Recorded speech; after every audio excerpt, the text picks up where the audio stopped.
Lelakon ing rasa. Sepi iku dudu kosong. Sepi iku lawang mlebu marang rasa sejati.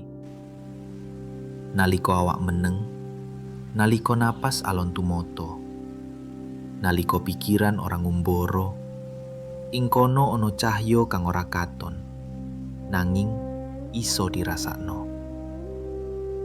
Kawula sinau meneng, ora kanggo mlayu saka donya, nanging kanggo nemokno donya sejati ing jero batin. Rasa iku guru tanpa swara. Rasa iku pitutura tanpa tulisna. Sing gelem ngrungokno rasa bakal mangerteni arah lakune urip. Lara teka, aja kaget. Seneng teka, aja gumunggung. Sebab kabeh mung mampira, kaya mega liwat ing langit. Sing tetep mung siji, eling lan waspada. Nalika ati wiwit sumeloro, elinga asale saka cahya.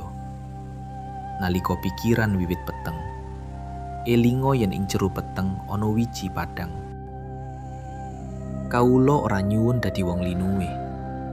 Kawula mung nyuwun dadi wong eling. Eling marang Gusti. Eling marang asal lan pungkasan. Eling yen urip iki mung titipon. Sangkan paraning dumadi ora adoh saka jero dada. Ora ing gunung, ora ing segara, nanging ing rasa kang suci. Muga ati tansah tentrem. Muga pikiran tansah wening. Muga laku tansah lumaku miturut pituduhe Gusti.